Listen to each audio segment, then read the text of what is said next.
নমস্কার, কেমন আছেন সবাই?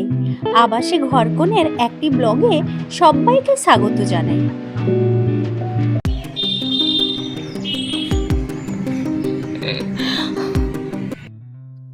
সুপ্রভাত বন্ধুরা। আজকের সকালটা একটু অন্যরকম। চতুর্দিকে রোদ ঝলমলে সকাল, আর আমাদের বাড়ির সামনে একটা ছোট্ট বাগান আছে। আমি জানি আমার সব বন্ধুদের বাড়ির সামনে একটা ছোট বাগান আছে, আর আছে একটা তুলসী মঞ্চ, সেটাও বাগানের মাঝখানে। খুব সুন্দর আমাদের বাড়ির সামনের পরিবেশটা। এবার আমি ঘুম থেকে উঠলাম, দেখছেন মুখটা কেমন ভারী করে ঘুম থেকে উঠলাম। কেন রে বাপু? না না, এবার হাসি মুখে চলে এলাম রান্নাঘরে, কারণ ছেলের জন্য রান্না করতে হবে। তার জন্য আমি ভাত বসিয়ে দিয়েছি একদিকে, আর সব সবজি টবজিগুলো কেটে নিয়েছি। এবার আমি রান্না চাপাচ্ছি। আগের দিনের তেল একটু বেশি ছিল, সেইটাতে অল্প একটু তেল দিয়ে বেগুনগুলো ভেজে নিচ্ছি। ছেলের আবার ইলিশ দিয়ে বেগুন মাছটা খেতে খুবই ভালো লাগে। আগের দিন রাত্রিবেলা আমার কাছে বায়না করেছিল, মা ইলিশ মাছ দিয়ে জিরে বাটা দিয়ে একটু আমাকে রান্না করে দেবে তো। ও আবার স্কুলে ভাত নিয়ে যায়, কারণ বাড়িতে টিফিন খেয়ে যায়, ওখানে ভাত খায়। তারপরে আমি ভাবলাম একার জন্য কেন, শুধু বাচ্চাটার জন্য করব, সবার জন্যই করে ফেলি। এই জন্য বাড়িতে যতজন আছে সবার জন্য করে দিলাম। আর এই রান্নাটা করার পরে একটু তো তেলের দরকার। এরপর ছেলে হারমোনিয়াম নিয়ে বসে গেছে, গান গাইছে, কারণ স্যারের কাছে মার খেতে হবে তো, তাই স্যার মারেন না, বকা দেন। তারপর আমি চলে এলাম, নিজের একটু চুলের যত্ন নিতে হবে, কারণ রবিবারটা আমি তেল নিতে পারিনি, শ্যাম্পু করতে পারিনি। ওদিকে রান্নাঘরে মাকে দেখতে পাই এক মনে দুধ থেকে সর তুলে দুধটা গরম করতে বসিয়ে দিয়েছেন। এবার আমি বসে বসে কিছু একটা ভাবছিলাম, তারপরে দেখি ভাতটা পুরো উতলে পড়ছে। এরপর হাতা দিয়ে ভাতটা আমি ভালো করে নেড়ে নিলাম।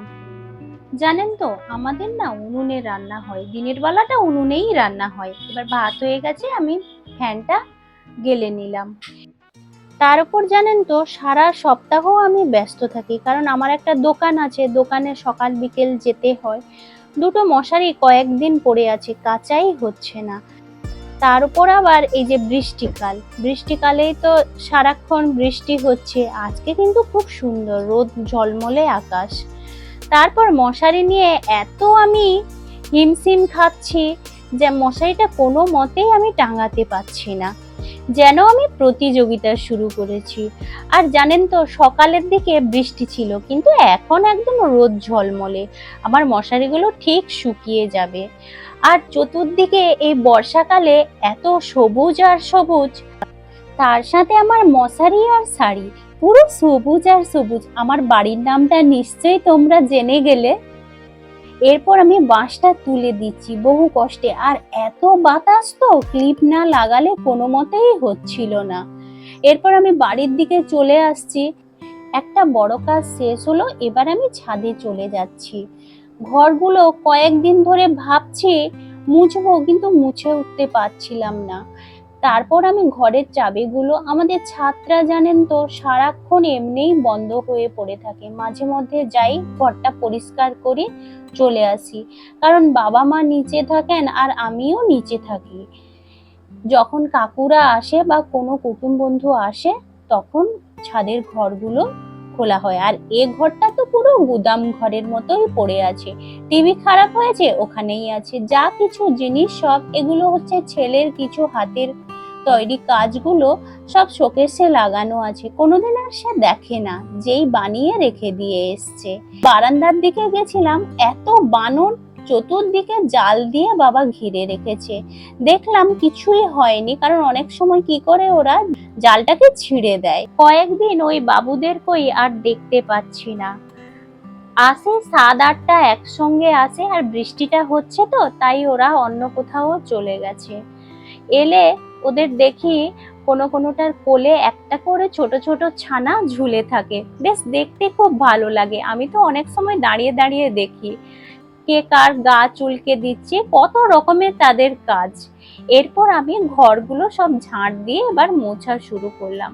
ঘরগুলো সব অগোছালো হয়ে আছে, আবার এই পুজো আসছে, পুজোতে আমাকে সুন্দর করে আবার ঘরগুলো সাজাতে হবে। দেখুন দেখুন, ঘরের ভেতর থেকে বাইরটাকে খুব সুন্দর লাগছে না?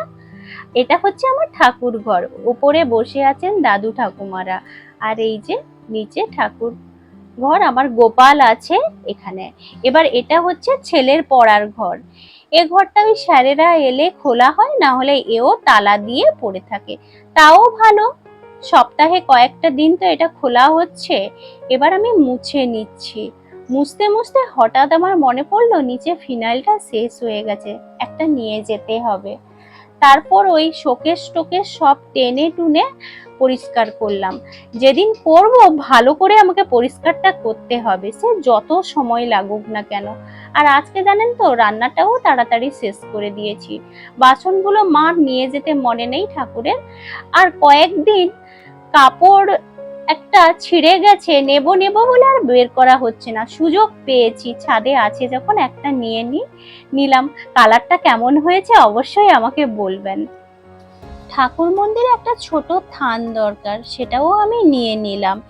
এরপর দেখছি ছাদ থেকে দুটো কুকুর লড়াই করছে। মায়ের প্রতিদিনের কাজ কুকুরগুলোকে খেতে দেওয়া। তারপর চলে এলাম কাপড় কাচতে। বাবার কয়েকদিন জামা কাপড়গুলো পড়ে আছে, ওগুলো না পরিষ্কার করলে আর হচ্ছে না। পরপর ওইগুলো পড়ে আছে, আবার এক গাদা জমা হয়ে যাবে। ছেলে স্কুল গেছে, জামা প্যান্ট গুলোও পড়েছিল, অনেকক্ষণ সাবান জলে ওগুলো চুবিয়ে রেখেছি। না, এবার কেচে নি। হয়ে গেছে আমার কাচাকুচি। দেখতে দেখতে সকাল থেকে সন্ধে হয়ে গেল। দোকান থেকে ফিরে এসে আগে দুধের পাতিলাটা ফ্রিজের মধ্যে ঢুকিয়ে দিলাম। এরপর আটা নিয়ে বসে গেছি। রুটি করতে হবে, আজকে রাতে রুটি সবাই খাবে। এবার আটাটা আমি ভালো করে মাখিয়ে নিচ্ছি। জলটা দিচ্ছি অল্প অল্প, যদি পাতলা হয়ে যায়। কয়েকদিন বেশ ভাত খাওয়া হয়েছে, আজকে আর হচ্ছে না, আজকে রুটি খেতে হবে। তাই রুটিটা আমি আগে আটাটা মেখেই নিচ্ছি। আটা মাখার কাজ শেষ, ঢাকনা দিয়ে আমি তো আধা ঘন্টা রেখেই দিই।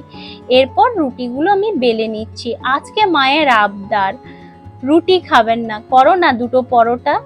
তাই আমি পরোটা করতেই বসে গেলাম। ছেলেও খুব খুশি, টিউশন করতে করতে একবার এসে দেখে চলে গেল কি রান্না হচ্ছে, ওর প্রতিদিনের কাজ। অনেকদিন পর রাতের বেলা পরোটা হচ্ছে, না হলে তো আমাদের রুটি হয় প্রতিদিন রাতে। এই জন্য পরোটাটা করে নিচ্ছি, নিজেই সবকিছু বেলছি।